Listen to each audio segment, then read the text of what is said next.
வாழ்க நண்பர்களே.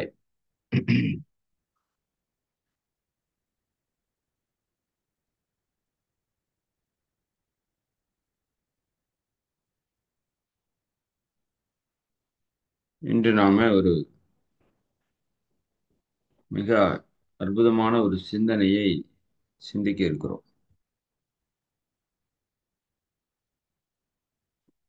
மகரிஷி அவர்கள் கொடுத்த சிந்தனைகள் நம்முடைய வாழ்வையே மாற்றி அமைப்பதற்கான ஆற்றல் கொண்டவை. அதை நாம் பெற்றிருக்கிற அறிவை கொண்டு சிந்தித்து தெளிவு பெற வேண்டும். அது மிக முக்கியமான ஒரு செயல், நாம் செய்ய வேண்டிய ஒரு செயல். அப்போ அருள் தொண்டு என்ற தலைப்பில ஒரு கவியை மகரிஷி அவங்க நமக்கு விளக்கி சொல்றாங்க. ஆஹ் உண்மையாலுமே நமக்கு ஒரு மிகப்பெரிய ஒரு மாற்றத்தை நம் வாழ்க்கையில் ஏற்படுத்தக்கூடிய கவி இந்த கவி. இதை அடிக்கடி அடிக்கடி நாம எடுத்து சிந்தித்து நம் வாழ்க்கையில பயன்படுத்த வேண்டும்.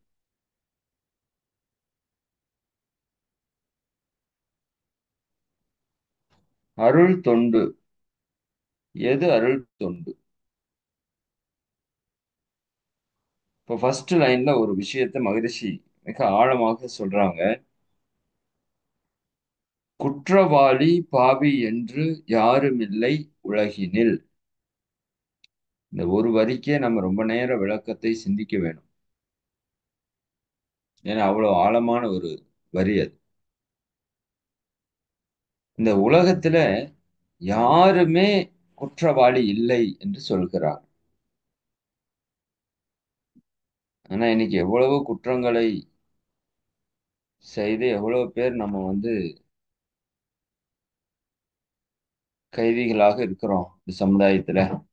தெரிந்து தெரியாமல எத்தனை பேர் குற்றங்களை செய்து கொண்டிருக்கிறோம். ஆனா மகரிஷி என்ன சொல்றாங்கன்னா, குற்றவாளி பாவி என்று யாரும் இல்லை உலகினில். பாவி, பாவம் செய்தவன் கூட யாருமே இல்லைன்னு சொல்றாங்க. இது ஒரு ஆச்சரியமான ஒரு விஷயம். பாவம் செய்தவனும் இங்க இல்ல, குற்றவாளி என்று இந்த உலகத்துல ஒருத்தர் கூட இல்ல. அப்படின்னா எப்படி இப்படி சொல்றாங்க? ஆனா இத்தனை குற்றங்கள், இத்தனை பாவச் செயல்கள், பழிச் செயல்கள், பஞ்சமகா பாதகங்கள், இவ்வளவு தீமைகள் இருக்குது. இத்தனை இபிகோ செக்ஷன்ஸ் படி குற்றங்களை பிரிச்சு நம்ம தண்டனை கொடுத்துட்டு இருக்கிறோம். ஆனா இது யாருமே இல்லை உலகத்துலன்னு சொல்றாரு. என்ன காரணம்? ரெண்டாவது காரணம் சொல்றாரு. குறைகளுக்கு காரணமோ பழைய சமுதாயம். குறைகளுக்கு காரணமோ பழைய சமுதாயம். இப்போ நான் ஒரு தவறு செய்யறேன் அப்படின்னா, இந்த தவறு நான் செய்ததாக நம்ம பார்த்துடுறோம் இல்லையா? இல்ல ஒரு நபர் ஒரு தவறை செய்கிறார்னா, அந்த நபர் அந்த தவறை செய்ததாக நாம பார்க்கிறோம். அதனால அந்த நபருக்கு நாம ஒரு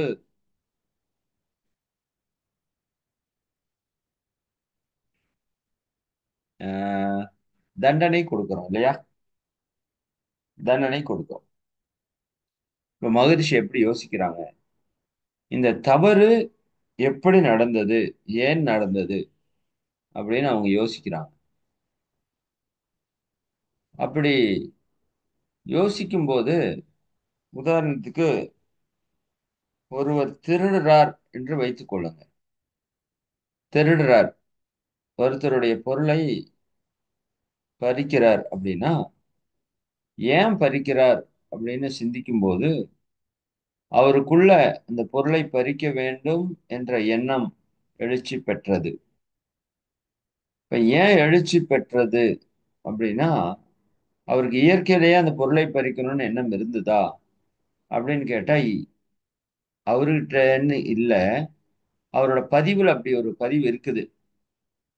அவர்கள் முன்னோர்கள் அந்த பொருளை பறித்த பழக்கம் இருந்திருக்கலாம் ஒன்று. அல்லது அவர்களுடைய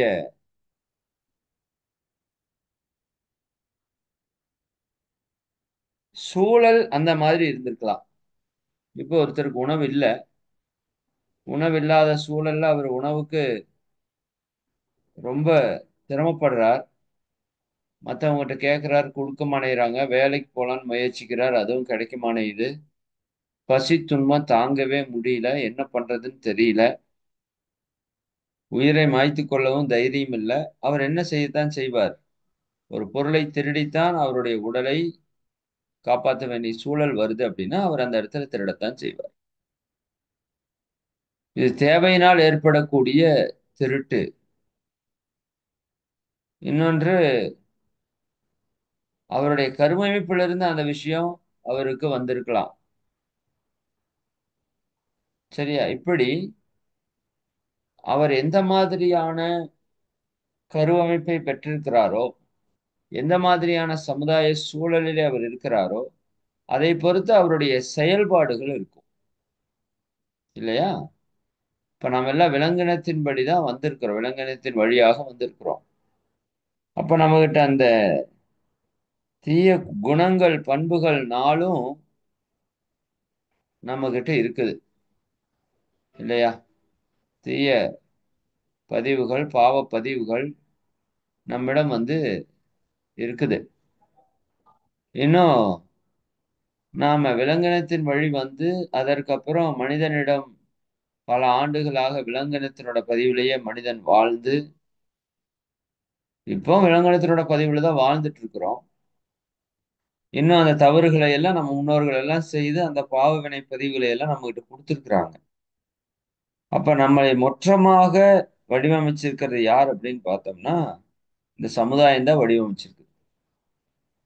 அதனாலதான் எந்த குழந்தையும் நல்ல குழந்தை தான் மண்ணில் பிறக்கையிலே. அவர் நல்லவராவதும் தீயவராவதும் அன்னை வளர்ப்பினிலே அப்படின்னு ஏன் சொல்றாங்கன்னா, அந்த அம்மாவுடைய வளர்ப்பு அதுதான் அந்த மனிதனை உருவாக்குகிறது. இப்ப அவங்க சரியா இருந்தாங்கன்னா, அந்த குழந்தை சரியாக வளர்க்கப்பட்டிருக்கும். அது சரியா வளர்க்கப்பட்டிருந்தா, அந்த தவறு நிகழாது.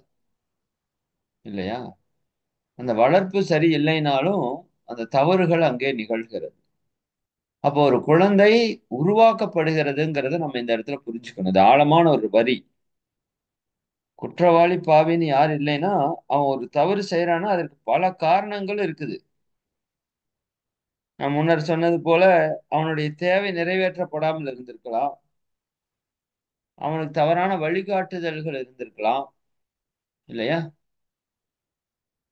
ஒருத்தரு புகைப்பிடிக்கிறார், குடிக்கிறார் அப்படின்னா மதுரை சொல்லுவாங்க இல்லையா? அதெல்லாம் நண்பர்களுடைய ஓசி உபதேசமாகத்தான் இருக்கும். இல்லையா? அப்ப அதை தவறு என்று சொல்லும்போது, இந்த சமுதாயத்திற்கு அதுல பெரும் பங்கு இருக்குது.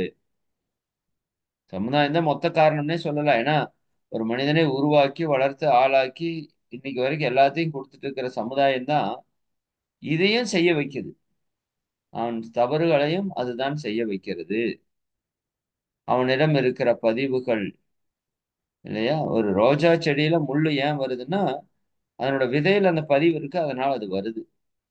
அதுபோல மனிதனிடம் தவறுகளும், குறைகளும், குற்றங்களும் வருவதற்கு காரணம் இந்த சமுதாயம்.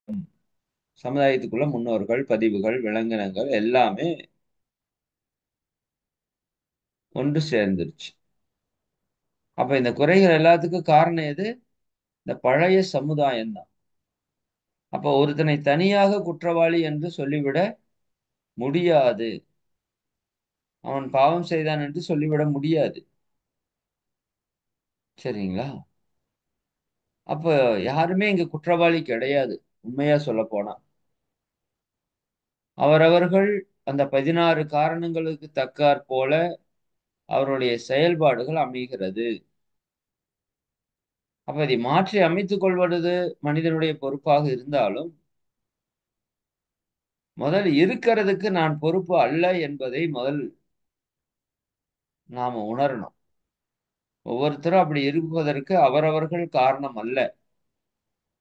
16 காரணங்கள் காரணமா இருக்குது. இந்த பழைய சமுதாயம்னு ஒண்ணு இருக்குல்ல, அதனோட ஸ்ட்ரக்சர்ன்னு ஒண்ணு இருக்குல்ல, அதனோட வடிவமைப்பு, அதுல நடக்கிற செயல்பாடுகள், அதற்கு தகுந்தாற் போல தான் இந்த மனித வாழ்க்கை அப்படிங்கிறது நமக்கு அமைக்கப்படுகிறது.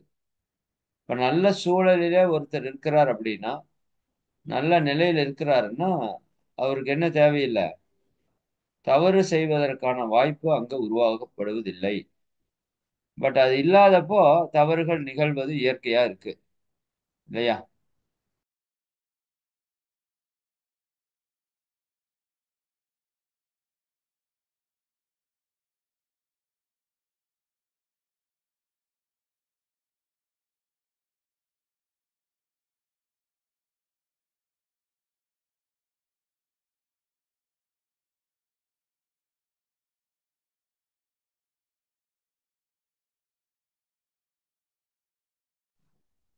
சரி.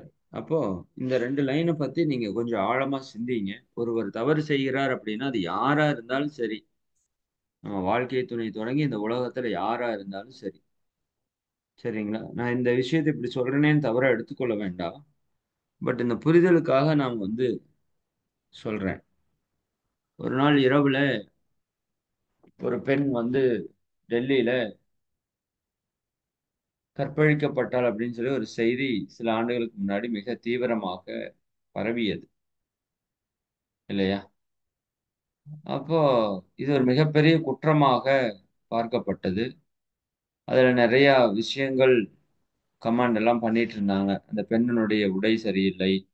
அந்த பெண் எதுக்கு இரவு நேரத்துல 12 மணிக்கு தனியாக பயணிக்கணும். அப்படியெல்லாம் நெறையா கேள்விகள் ஒரு பக்கம். இன்னொரு பக்கம் அந்த ஆண்களுடைய அ அந்த தவறான ஒரு செயல் அப்படிங்கிற மாதிரி. ஆனா இந்த இடத்துல அந்த நபர் அந்த தவறை செய்யறார் அப்படின்னா, அந்த தவறுக்கு காரணமும் இந்த சமுதாயம் தான். அந்த மாதிரியான ஒரு சமுதாய சூழலிலே அந்த நபர் வளர்க்கப்பட்டிருக்கிறார். இல்லையா? அந்த மாதிரியான ஒரு சமுதாய சூழல், அந்த சூ நிகழ்வு நடப்பதற்கான ஒரு சூழலை உருவாக்கி கொடுத்திருக்கிறது. இப்படி நம்ம ஆழமா சிந்திச்சு பார்த்தோம் அப்படின்னா, தனி மனிதன் யாரையுமே குற்றமா சொல்ல முடியாது. அதைத்தான் மகரிஷி சொல்றாங்க. குற்றங்கள், பாவங்கள், தவறுகள் நடக்குது. பட் இதற்கு ஒரு தனி மனிதன் தான் பொறுப்பு என்று சொல்லிவிட முடியாது. புரியுதா இல்லைங்களா? அதற்கு பல காரணங்கள் இணைந்திருக்குது. அதனால மகரிஷி அந்த தண்டனைக்கே நெறைய மாற்று கருத்து தெரிவிப்பாங்க. குறிப்பா மரண தண்டனை கூடாதும்பாங்க. இதெல்லாம் நெறைய விஷயங்கள் மகரிஷி இதைப் பத்தி பேசியிருக்காங்க. நீங்களும் ஆழமா சிந்திச்சு பார்த்தா, அந்த பொருள் உங்களுக்கு புரியும். எளிமையான பொருள் தான். தனிப்பட்ட எந்த நபரும் குற்றவாளியாக இருக்கறதுக்கு வாய்ப்பில்ல. இந்த பழைய சமுதாயம் எந்த மாதிரி நம்மை வடிவமைச்சு வச்சிருக்கோ, அதுக்கு தகுந்த மாதிரி நாம் இங்க வாழ்ந்து கொண்டிருக்கிறோம். அப்ப என்ன இங்க தேவை அப்படின்னா, கற்றிடுவோம் புதிய கல்வி கருத்துயர்த்தி மேலாம். ஒரு புதிய கல்வி இங்கு தேவைப்படுகிறது. மனித வாழ்க்கையை செம்மையாக வாழ்வதற்கு, உயர்வாக வாழ்வதற்கு, இந்த குறைகளை எல்லாம் களைந்து, சிறப்பான வாழ்க்கையை இந்த மனிதகுலம் பெறுவதற்கு, கற்றிடுவோம் புதிய கல்வி. அதைத்தான் ஆன்மீக கல்வியாக, வாழ்க்கை கல்வியாக மகரிஷி நமக்கு குடுக்குறாங்க. இந்த யோக கல்வி. இதுல உடல், உயிர், மனம், அறிவு, ஆன்மா பற்றிய எல்லா விளக்கங்களையும் தெளிவாக நமக்கு குடுக்குறாங்க. அப்ப கற்றிடுவோம் புதிய கல்வி கருத்துயர்த்தி மேலாம். கடமைகளை சிந்தித்து செயலாற்றி உய்வோம். என்ன பண்ணணும்? என்னுடைய கடமை என்ன? அப்படிங்கிறத சிந்தித்து, அதை முறையாக செயலாக ஆற்றி நாம் உய்வு பெறுவோம் என்று சொல்கிறார். அப்போ ஒவ்வொரு தனி மனிதனும் தன்னுடைய கடமையாக ஐவகை கடமையே சொல்றாங்க. தான், குடும்பம், சுற்றம், ஊர், உலகோர்க்கு ஆற்றும் கடமை. அதை சிந்தித்து, அதை முறையாக செயலாற்றி நாம் இந்த உய்வை பெற வேண்டும். உற்ற செல்வம், சரிங்களா? உற்ற செல்வம், உடல் உழைப்பு, அறிவு இவை கொண்டு உலகுக்கு உதவி அருள் தொண்டாற்றி மகிழ்வோம். நம்மகிட்ட இருக்கிற மிகப்பெரிய செல்வம் என்னங்க? உடல் உழைப்பு, அறிவு. இந்த ரெண்டு நம்மகிட்ட இருக்கிற மிகப்பெரிய இறைவன் கொடுத்த கொடை. இந்த இரண்டையும் நம்ம சரியாக பயன்படுத்த வேண்டும். உற்ற செல்வம், உடல் உழைப்பு, அறிவு இவை கொண்டு உலகுக்கு உதவி அருள் தொண்டாற்றி மகிழ்வோம். மற்றவரை எதிர்பார்த்தல் கையேந்தல் வேண்டாம். மாநிதியாம் இறைவனை நம் மனத்தடியில் தேர்வோம். என்ன செய்யணும்னு சொல்றாரு? நம்ம கிட்ட இருக்கிற மிகப்பெரிய செல்வம்ங்கிறது உடல் உழைப்பு, அறிவு. இதற்கு ஈடு இணையான செல்வங்கள் உலகத்துல கிடையாது. இந்த செல்வம் இன்னும் நம்ம கிட்ட இருக்கிற மற்ற செல்வங்களை எல்லாம், இருக்கிற செல்வத்தை கொண்டு இந்த உலகத்திற்கு நம்மனால என்ன செய்ய முடியுமோ, ஏன்னா இத்தனையும் கொடுத்தது இந்த சமுதாயம் தான். இந்த உலகத்திற்கு உதவி அருள் தொண்டாற்றி மகிழ்வோம் என்று சொல்கிறார். அருள் தொண்டு செய்தால்தான் மகிழ்ச்சி என்பது ஒன்று நமக்கு கிடைக்கும். பிறர் துன்பம் போக்கக்கூடிய செயல்தான் தொண்டு என்று சொல்கிறோம். அப்போ உடல் உழைப்பாலேயோ அறிவாலேயோ அவர்களுக்கு அந்த துன்பத்தை போக்குற செயலில் நாம் செய்து ஈடுபட்டு நாம மகிழ்ச்சி அடையணும். இதுக்காக மற்றவங்களை எதிர்பார்க்கறது, கையேந்துறது வேண்டாம். மற்றவங்ககிட்ட எதிர்பார்க்கிறதோ கையேந்துறதோ கண்டிப்பா வேண்டாம். அது இருக்கிற வரைக்கும் நமக்கு என்ன வரும்? துன்பம் வந்துதான் தீரும். மற்றவரை எதிர்பார்த்தல், கையேந்தல் வேண்டாம். அப்புறம் என்ன பண்ணணும்? மாநிதி. மாநிதினா, மா என்றால் மிகப்பெரிய, நிதி என்றால் கொடுக்க கொடுக்க அல்ல அல்ல குறையாதது. அது எது? இறைநிலை. அது எங்க இருக்குது? நம் மனத்தடியில் இருக்குது. தியானத்தின் மூலமாக அதை உணர்வோம். இறைவனை நினைந்து உணர்ந்து நாம் அந்த உயர்ந்த நிலையை பெறுவோம். யாருகிட்டயும் எதுவும் கேட்காதீங்கப்பா, எதையும் எதிர்பார்க்காதீங்கப்பா. உங்களுக்குள்ளேயே இறைவன் இருக்கிறான். சரிங்களா? அவனை உணருங்க. அவன் எங்க இருக்கிறான்? நம் மனதினுடைய அடி ஆழத்திலே இருக்கிறான். இந்த அருள் தொண்டு செய்வதற்கு யாருகிட்டையும் எதுகிட்டையும் போய் யாருகிட்டையும் நம்ம கேட்க வேண்டிய அவசியம் இல்லை. உங்களுக்குள்ளேயே இறையாற்றல் இருக்கு. அந்த இறையாற்றலை உணருங்க. சரிங்களா? உங்ககிட்ட இருக்கிற செல்வத்தை கொண்டு பிறருக்கு என்ன செய்ய முடியுமோ அதை செய்து வாழுங்க. அதற்கு முன்பாக இந்த புதிய கல்வியை முழுமையாக கற்றுக்கொள்ளுங்க. இதன் மூலமாக உங்களுக்கான கடமைகள் என்ன என்பதை சிந்தித்து செயல்படுங்க. இந்த உலகத்துல யாருமே குற்றவாளி என்று இல்லை அப்படிங்கிறத புரிஞ்சுக்கோங்க. இது ஒரு சிஸ்டம். ஓகேவா? அதாவது இந்த உடல்ல நீங்க சாப்பிடுறீங்க அப்படின்னா, நீங்கள் உண்ணுகின்ற உணவு கழிவாக மாறி வெளியேறுகிறது இல்லையா? அப்போ நாம உண்ணுகின்ற உணவு தூய்மையாக தான் இருக்கிறது நீங்க பாக்குறீங்க. பட் மலம் கழிவாக வெளியேறுகிறது நாம பாக்குறோம் இல்லையா?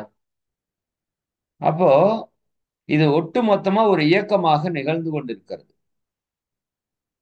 இப்போ ஒரு விதத்துல உணவு நல்லதுன்னு சொல்றோம், ஒரு விதத்துல கழிவு மோசமானதுன்னு சொல்றோம். இயற்கையை நம்ம அப்படித்தானே பாக்குறோம். உணவை பெருமையாகவும் கழிவை சிறுமையாகவும் பாக்குறது நம்முடைய குணமாக மாறிடுச்சு. ஆனா உண்மையில என்ன இருக்குது அப்படின்னா, உணவு எப்படி மதிக்கத்தக்கதோ கழிவும் அப்படி மதிக்கத்தக்கது. அப்போ உணவு உள்ள ப்ராசஸ் ஆகி உடல் சக்தியாக மாறி கழிவாக வெளியே தள்ளப்படுகிறது இல்லையா? இது ஒரு ப்ராசஸ். அப்ப நம்ம வாய்க்கு எவ்வளவு முக்கியத்துவம் இருக்கோ அப்படி நம்ம மலவாய்க்கும் ஒரு முக்கியத்துவம் இருக்குது. இன்னும் ஒரு படி மேல போய் வாய் இல்லாட்டி கூட ஒரு நாள் 2 நாள் இருக்கலாம். மழை இல்லாம இருக்க முடியாது. கழிவு உள்ள தேங்கிருச்சுன்னா உயிர் போயிரும் இல்லையா? அப்ப 2லயும் உயர்வு தாழ்வு இல்ல. இது இயற்கையினுடைய ஒரு சிஸ்டம்.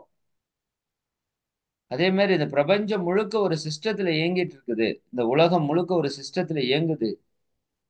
இந்த மனித குலமே அந்த சிஸ்டத்துக்குள்ள தான் இயங்கிட்டு இருக்குது. அப்ப இதுக்குள்ள குற்றம், தவறு, பாவம் என்று எதுவும் இல்லை. அப்படி இருந்ததுன்னா, அது அந்த தனிப்பட்ட மனிதனுடைய குறை அல்ல. அது ஒட்டுமொத்த சமுதாயத்தினுடைய குறை. அப்ப அவரை ஒருத்தர மட்டும் கூப்பிட்டு கற்பழிவு செய்தார் என்று தண்டனை கொடுத்தா இந்த சமுதாயம் மாறாது. ஏன் அவர் செய்தார்? எதற்காக செய்தார்? என்ன காரணத்தினால் செய்தார்? அந்த சமுதாயத்தில் இருக்கிற குறைபாடு என்ன? இல்லையா? அப்போ அதுக்கு என்ன மாற்றம் நாம செய்ய வேண்டும்? அது எல்லாவற்றையும் நம்ம திருத்தணும். ஒருத்தன் திருடுறான் அப்படின்னா, ஏன் அவன் திருடுறான்? பசிக்கு தான் திருடுறான்னா, நாம ஏன் பசிக்கிற மாரி சூழல சமுதாயத்துல வச்சிருக்கணும்? இல்லையா? பசிக்கிற மாரி சூழல் நீங்க சமுதாயத்துல வச்சங்காட்டி தான் நம்ம பசிய போக்குறதுக்காக திருடுறான். நீங்க எல்லாருக்கும் உணவு கிடைக்கிற மாரி ஒரு சூழல் இந்த சமுதாயத்துல இருந்தா அவன் திருட வேண்டிய அவசியம் இல்லையே! இல்லையா? அப்ப அந்த பையனுக்கு சரியான அ கல்வியை கற்றுக் கொடுத்திருந்தா, அவன் கற்பழிவில எந்த தவறையும் செய்ய போறதில்லையே!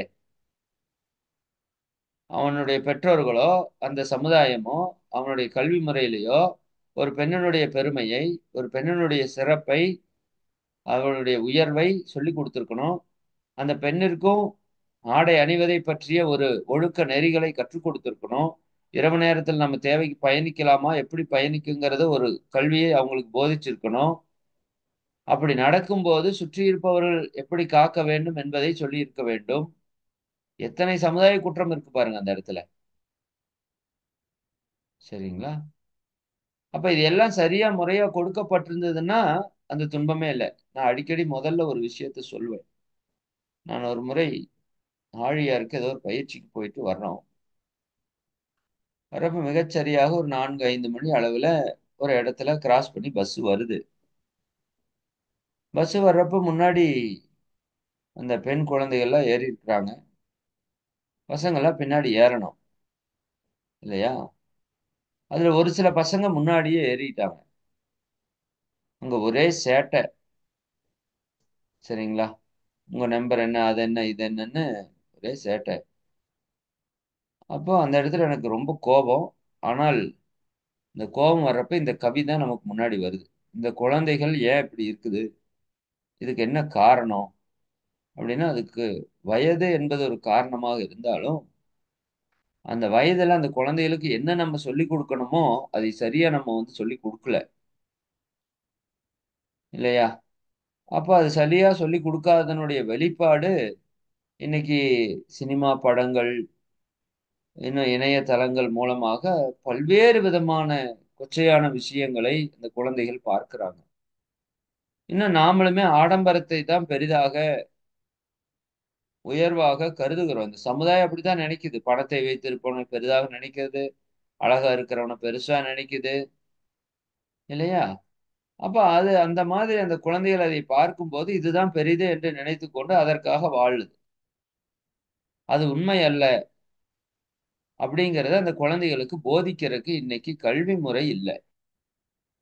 ஒழுக்கமா சொல்லப் போனோம்னா, நம்ம டோட்டல் எஜுகேஷன் சிஸ்டமே வந்து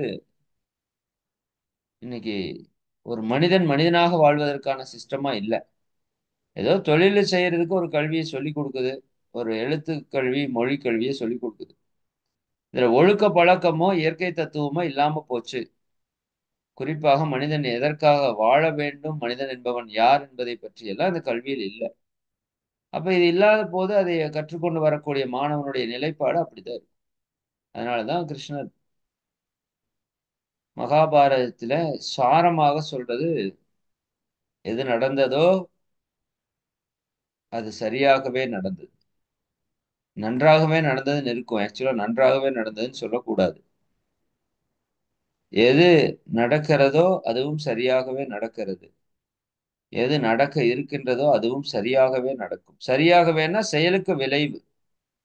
என்ன செயல் செய்தோமோ அதற்கான விளைவு நடந்து கொண்டிருக்கிறது. இல்லையா? இதுல தவறு என்று சொல்வதற்கு ஒன்றுமில்லை. நீ என்ன விதைச்சியோ அது இன்னைக்கு முளைச்சு வருது. பட் எனக்குள்ள நடக்கிற விஷயங்கள்ல யார் யாரோ விதைச்சதெல்லாம் இன்னைக்கு நான் அறுவடை பண்ணிட்டு இருக்கேன். அதான் உண்மை. நான் விதைக்கிறத என் குழந்தைகள் அறுவடை பண்றாங்க. அப்ப நான் அதை மாற்றி அமைத்துக் கொள்ள வேண்டியது என்னுடைய கடமையாக இருந்தாலும், முதல்ல தவறு என்பதிலே முழு பொறுப்பு என் மேல் சுமத்தப்படுவது சரியல்லன்னு மகிழ்ச்சி சொல்றாங்க. அது உண்மைதான். ஒரு ஆராய்ச்சியில கூட ஒரு 1000 குழந்தைகளை மிகப்பெரிய மல்டி மில்லியனரோட குழந்தையிலிருந்து சேரியில இருக்கிற குழந்தை வரைக்கும் எல்லா குழந்தையும் மொத்தமா எடுத்துட்டு போய் அத்தனை குழந்தையும் டாக்டர் ஆக்கி காமிச்சாங்க. எல்லா குழந்தையும் ஒரே குவாலிஃபிகேஷனா மாற்ற முடியும்னு காமிச்சாங்க. முடியுமானா நிச்சயமா முடியும். மாற்ற முடியாததெல்லாம் ஒண்ணும் கிடையாது. பட் நம்மளோட சமுதாய அமைப்பு, வளர்ப்பு, நாம கொடுக்கிற கல்வியில அது இருக்குது.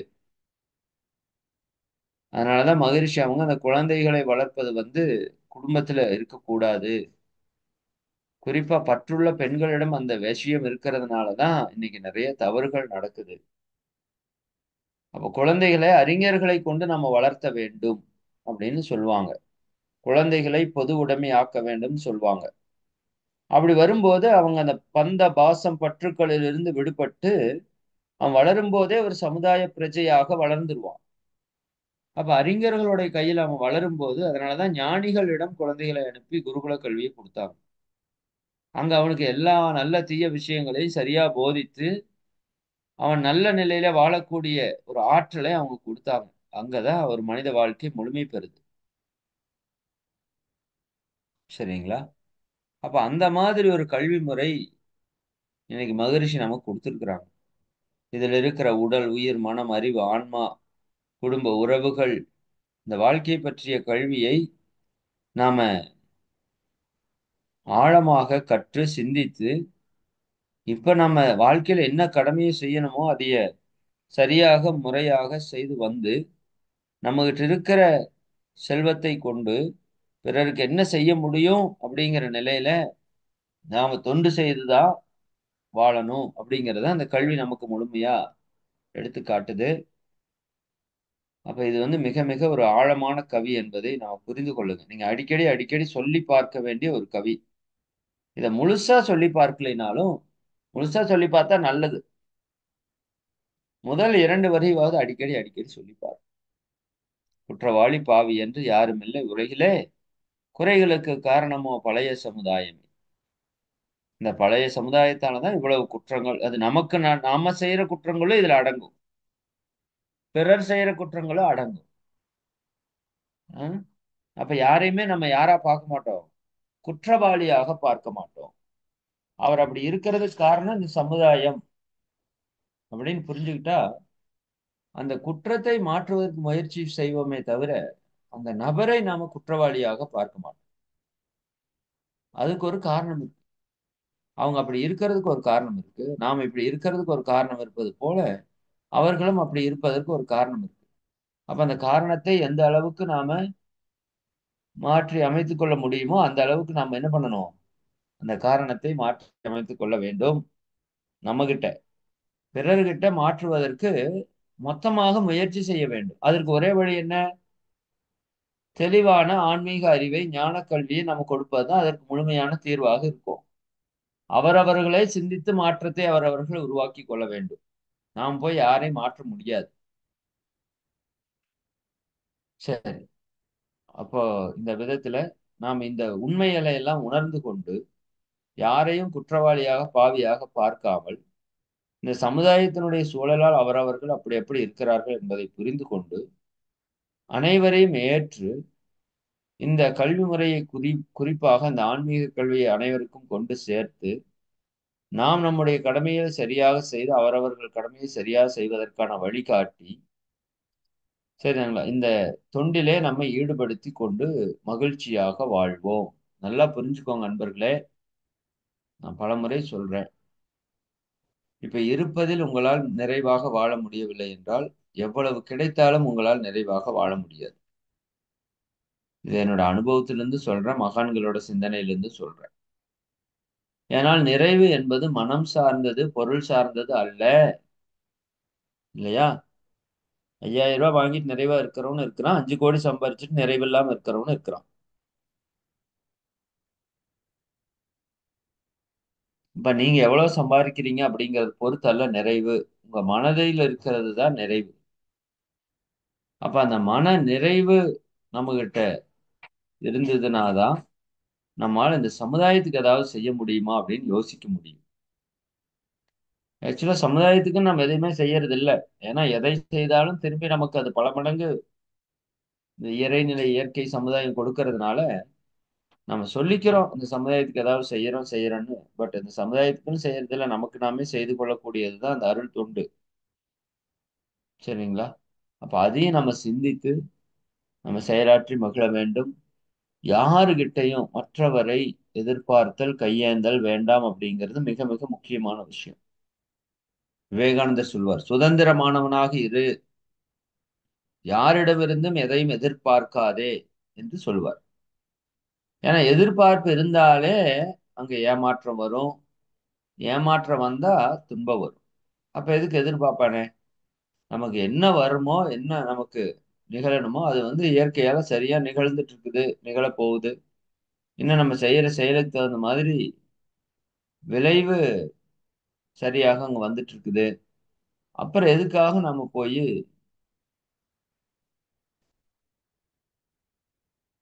யாரையும் எதிர்பார்க்கணும்? யார்கிட்டயும் கையேந்தணும்? அப்படி தேவையில்ல. சரிங்களா? நம்ம செயல சரியா செஞ்சா விளைவு சரியா வந்துட்டு போயிட்டு போகுது. அவ்வளவுதான் விஷயம். சரிங்களா? இன்னும் உங்களுக்கு ஏதாவது தேவை இருந்ததுன்னா, இந்த இறைநிலை உங்க மனசுக்கு அடியில தான் இருக்குது. அதுகிட்ட உங்களோட எண்ணத்த தெரிவிங்க. மாநிதி அது. அது எவ்வளவு வேணாலும் கொடுக்க கொடுக்க குறையாத நிதி அது.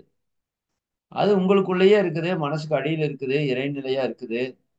நீங்களே அதுவா இருக்கிறீங்க. அதுகிட்ட உங்களோட சங்கல்பத்த குடுங்க. அது என்ன செய்யணுமோ, அது இயற்கையில எல்லாவற்றையும் மாற்றி அமைத்து உங்க லைஃப்க்கு தேவையானது செஞ்சு ஓடும். அது உங்களுக்குள்ளேயே இருக்குது. மத்தவங்ககிட்ட கேட்க வேண்டியது இல்லைங்கிறத மகரிஷி அவங்க தெளிவா சொல்றாங்க. மிக முக்கியமான ஒரு சிந்தனை இது. குறிப்பாக ஆசிரியர்களுக்கு தேவையான ஒரு மிக முக்கியமான ஒரு சிந்தனை இது. சரிங்களா? இதை எடுத்து சிந்திங்க. நம்முடைய கடமையை உணர்ந்து சரியாக சேவை செய்து, பிறர் துன்பம் போக்கி நாம் இன்பம் காணலாம் என்று கூறி, இந்த கவியை நாம வந்து நிறைவு செய்வோம். அனைவரும் அருட்பேராற்றல் கருணையினால் உடல் நலம், நீளாயுள், நிறை செல்வம், உயர் புகழ், மெஞ்ஞானம் ஓங்கி, இறை உணர்வு, அறநெறி, கல்வி, தனம், தானியம், இளமை, வலிவு, துணிவு, நன்மக்கட்பேறு.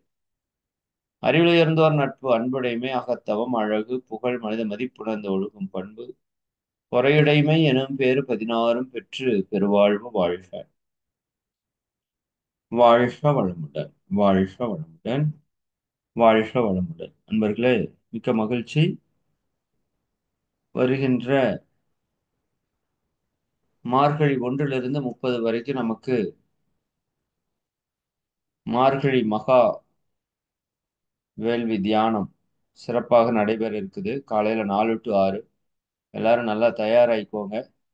அதற்கான ஒரு சிந்தனை உரை இன்னைக்கு ஈவினிங் ஏற்பாடு செஞ்சிருக்கிறோம். இந்த மார்கழி மகா மௌன தியானத்துல நம்ம என்ன செய்யணும், எப்படி செய்யணும், எந்தெந்த மாதிரியான தியானங்கள் எல்லாம் நம்ம வழி நடத்த இருக்கிறோம் அப்படிங்கறது எல்லாம் நான் உங்களுக்கு வந்து அந்த இன்னைக்கு மாலை சிறப்பு சொற்பொழிவுல நம்ம சொல்லிடுவோம். அதனால எல்லாரும் முழுமையா கலந்து அந்த பயனை பெறுங்க. உங்களுக்கு தெரிஞ்சவங்களுக்கு இதை பற்றிய அறிவிப்புகளை கொடுங்க. குறிப்பா அந்த மார்கழி மகா தியானம்ங்கிற அந்த வாட்ஸ்அப் குரூப்ல எல்லாரும் ஆல்ரெடி இருந்தீங்கன்னா ஓகே. இல்ல அப்படின்னா நீங்க எல்லாருமே ஆட் ஆயிக்கோங்க அந்த குரூப்ல. ஏன்னா அதுலதான் ப்ராப்பரா லிங்க் இது எல்லாமே சரியா வரும். அந்த வாய்ப்பை நீங்க எல்லாருமே பயன்படுத்திக்கோங்க. சரிங்களா? ஓகே. மிக்க மகிழ்ச்சி. அனைவருக்கும் நன்றி. வாழ்க வளமுடன். அம்மா நிறைவு செய்து கொள்ளலாம். நன்றிங்க ஐயா. வாழ்க வளமுடன். ஆழ்ந்ததொரு மலைதவம் இயற்றி உரை கொடுத்த இறை ஆசிரியர் இறை மதன்குமார் ஐயா அவர்களுக்கு மனமார்ந்த நன்றிகள். நன்றி ஐயா. இதுவரை நமக்காக அருள் தொண்டு என்ற கவியின் தெளிவினை விரிவாக விளக்கினார்கள். இந்த உலகத்துல யாருமே குற்றவாளியோ பாவம் செய்தவரோ இல்ல. ஏன்னா இந்த தவற்றை செய்ய அவரை தூண்டியது அவர் சார்ந்துள்ள பழைய சமுதாயம், சூழல், வளர்ப்பு, கருவாய்ப்பு என பல காரணங்கள் இருப்பதை மகரிஷி கூறியுள்ளதை ஐயா விளக்கினார்கள். சுய உழைப்பால் பிறருக்கு தொண்டு செய்து பிறரிடம் கையேந்தாமல் இறை உணர்வு பெற்று வாழ புதிய கல்வியை நாம் கற்று தேர வேண்டும் என விளக்கிய இறை மதன்குமார் ஐயா அவர்களை நாம் அனைவரும் துரிய நிலையில் நின்று வாழ்த்துவோம். இறை ஆசிரியர் இறை மதன்குமார் ஐயா அவர்கள் வாழ்க வளமுடன். இறை மதன்குமார் ஐயா அவர்களும் அவர்களது அன்பு குடும்பமும் அருட்பேராற்றல் கருணையினால் உடல் நலம், நீள் ஆயுள், நிறை செல்வம், உயர் புகழ், மெய் ஞானம் ஓங்கி வாழ்க வளமுடன், வாழ்க வளமுடன், வாழ்க வளமுடன் ஐயா. உலக நல வேள்வி இறைவணக்கம் குருவணக்கம் பாடிய பிரேமா குமாரி அம்மா அவர்களுக்கு மனமார்ந்த நன்றிகள். வாழ்க வளமுடன் அம்மா. சில முக்கிய அறிவிப்புகள். மதியம் 3 மணிக்கு தியானம் நடைபெறும். இன்று மாலை 5:15 மணிக்கு ஞானகானம், காயகல்ப கவி, காயகல்ப பயிற்சி, ஆழ்நிலை தியானம், அதனைத் தொடர்ந்து சிறப்பு சிந்தனை உரை நடைபெற உள்ளது. அன்பர்கள் அனைவரும் கலந்து கொண்டு ஆன்ம தூய்மை பெறுவோம். இரவு 8:30 மணிக்கு இறை மதன் ஐயா அவர்களின் தற்சோதனை வகுப்பு நடைபெறும். நாளை அதிகாலை 4:15 முதல் 7 மணி வரை நடைபெறும் அனைத்து நிகழ்வுகளிலும் அனைவரும் பங்கேற்று ஆன்ம தூய்மை பெறுவோம்.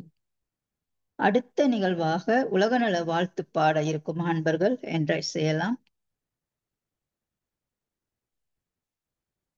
மரகதமணி அம்மா.